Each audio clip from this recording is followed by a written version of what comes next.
World Homeopathy Awareness Week is celebrated annually between the 10th and 16th of April. Organized by the World Homeopathy Awareness Organization, the week is a celebration of homeopaths and those who have been healed with homeopathy. Now, let's talk about it now, and we're joined via Zoom by Dr. Bianca De Canha, and the President of the Homeopathic Association of South Africa. Good afternoon to you and welcome. Good afternoon, Colin. Thank you so much for having me. All right, what is homeopathy? So, homeopathy is a holistic system of medicine, and its focus is on the individual's experience of that disease, and less so on the disease or the organism.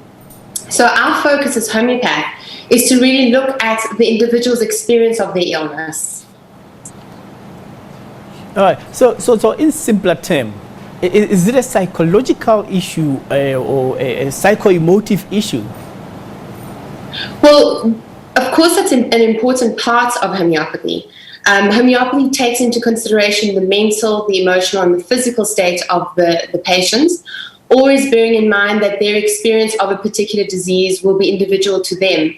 An example of this would be if you had two patients experiencing a bronchitis, for example, each patient would experience that bronchitis or that fundamental diagnosis quite differently. So for the homeopath, we take into consideration every aspect of that patient's experience of that bronchitis, and the pathogen or the organism causing it is not our focus, but rather the patient's experience. So what characteristics does a person with homeopathy resemble? Anyone can come to a homeopath. Homeopathy has been used for over 200 years, and it has been used in both chronic and acute cases. So anyone really can see a homeopath.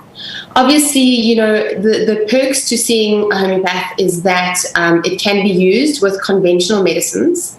It is safe in pregnancy, it is safe in children, and it is, again, focused on the individual's experience and taking all elements into consideration, and also bearing in mind that people have different backgrounds, different medical histories, different genetics, different makeups, which is going to make them present in a very different way.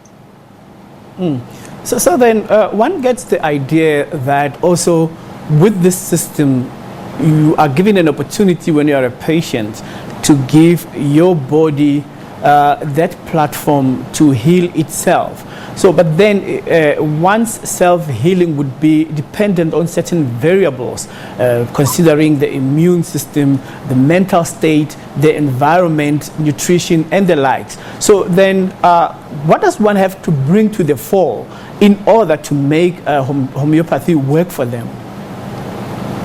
So, absolutely, Colin, I think you've hit the nail on the head. You know, there's many elements to patient care, and homeopathy, known as the wellness profession, takes those things into consideration. In homeopathic terms, we call it obstacles to cure.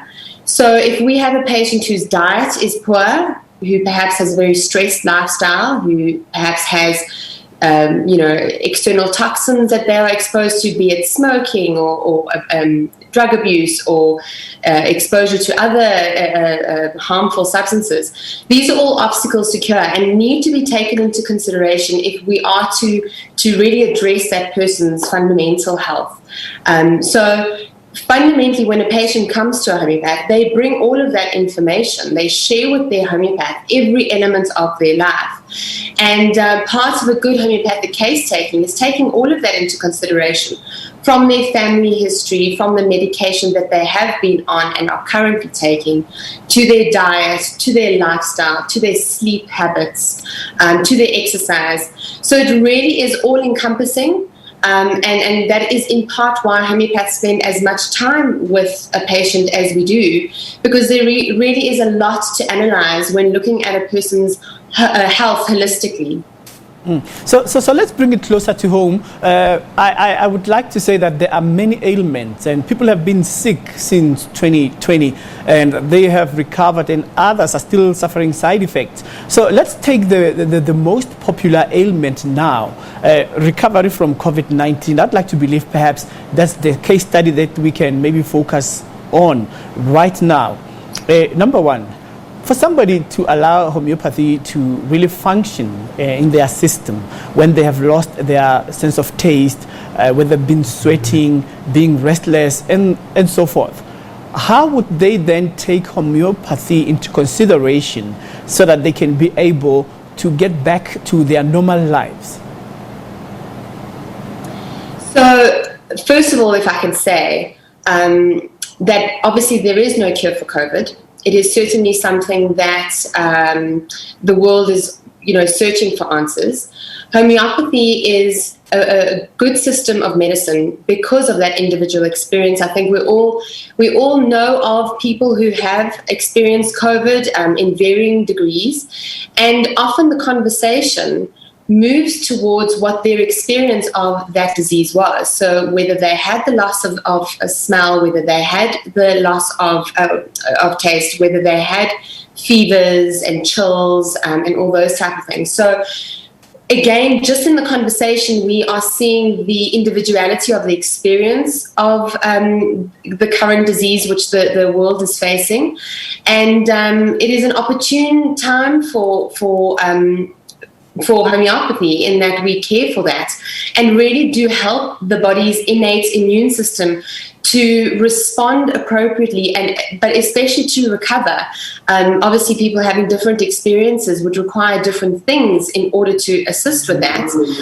But the focus really would be on the recovery, taking all elements of that individual experience into consideration. So going forward, can one combine homeopathy with conventional medicines so that they can speed up the healing process? So obviously we don't have any research out on it where we would have data to be able to say that, but certainly with many other conditions, a lot of our patients, or at least the patients who would be seeing a homeopath, are on conventional meds while under the care of a homeopath. This again, as mentioned earlier, is one of the benefits of homeopathy in that it does not interact with conventional meds and it allows the patient to remain on their chronic prescriptions without it being hazardous to their health or at least damaging to their health in a contraindication type of way. All right. So just on a passing short, what advice would you give to our viewers as far as understanding homeopathy and whether or not they would consider it or would they even need it in the future? Absolutely. So we, as the Homeopathic Association of South Africa, we have started a Facebook page which is geared towards the education of the public on what homeopathy is, the latest research on homeopathy, as well as addressing key factors or key questions like that, Colin. So who should see a homeopath? What type of conditions would a homeopath typically see? What are the myths surrounding homeopathy and what are the truths to those myths? So for anybody who would be interested in following up on this and learning more about what homeopathy is, please like and follow our Facebook page. It is Homeopathic Association of South Africa.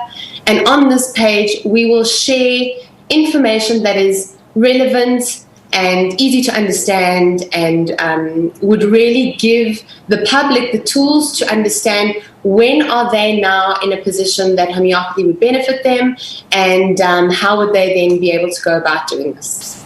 All right. Thank you so much for making time to speak to us.